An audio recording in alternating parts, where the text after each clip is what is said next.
1 वाटी हरभऱ्याची डाळ, 1 वाटी तुरीची डाळ। या दोन्ही डाळी मी पाण्यात भिजत घालणार आहे। एक 5-6 तास तरी भिजल्या गेल्या पाहिजे। आता हे डाळ 5-6 तास झाल्यात भिजत घातली, आता मोठी दिसायला लागली। आता काय करायचं,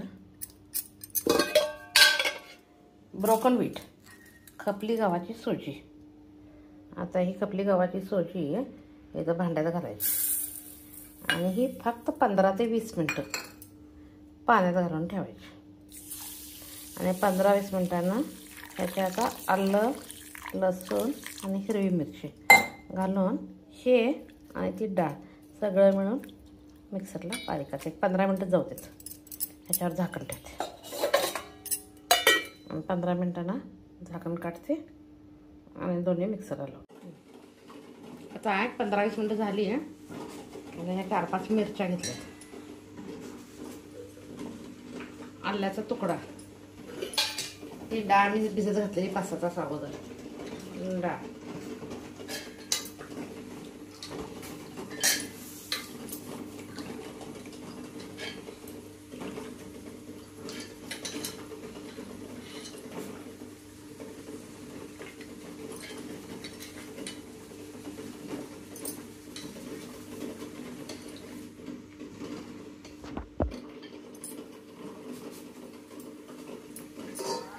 आणि एक 15 मिनिटं अगोदर भिजत घातलेली ब्रोकन व्हीट सोजी खपली गव्हाची।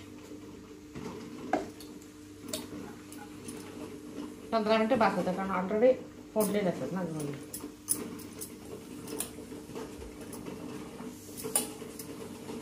आता पाणी दुसरं वापरायचं नाही, हे डाळीचं पाणी आहे की नाही, त्यानं थोडंसं दुसरं करायचं आणि हेच पाणी वापरायचं।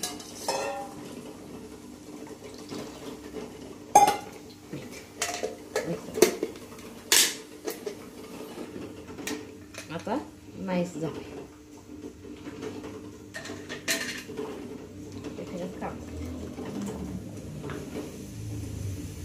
आता ह्याच्यात करायच्या वेळेला थोडंसं मीठ घालायचं।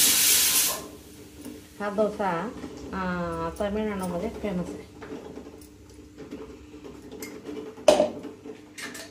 हा असा एकदम पातळ नसतोय, थोडा असा जाड असतो।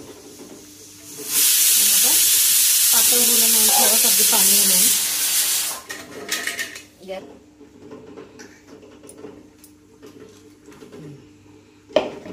हा पीठ पातळ ठेवायचं असं राहिलं पाहिजे, कारण हा डोसा साधारणतः जाड असतो सेट डोसासारखा, आणि पीठ फार पातळ करायचं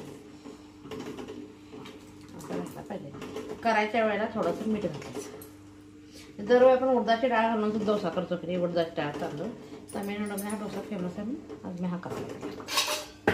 झाकून ठेवते आणि याच्यावर चटणी करून घेते।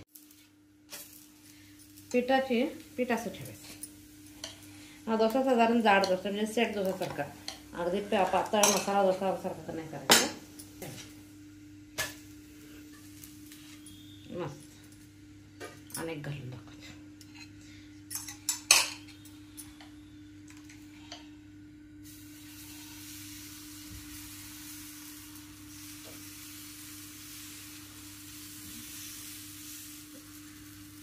असं पीठ साधारण जाड ठेवायचं, एकदम बारीक नाही, पातळ करायचं पीठ। उरकडले म्हणजे फटांच्या डाळीची चटणी केली।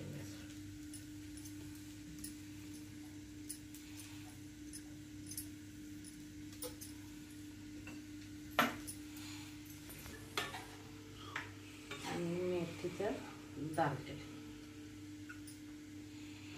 सारखी बटाट्याची भाजी पण चांगली नाही।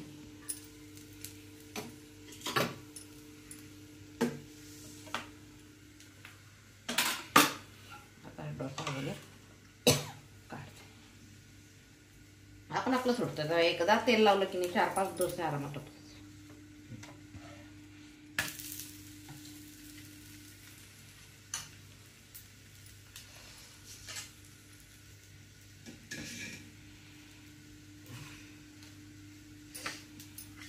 चटणी कशाची पण, कांद्याची चटणी केली तर चालते, खोबऱ्याची चटणी दरवेळी करणं गरजेचं नाही, वेगवेगळी चटणी करत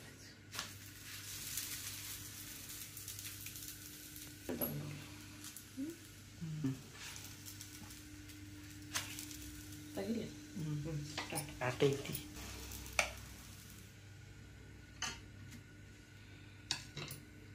माझी रेसिपी आवडेल तर काय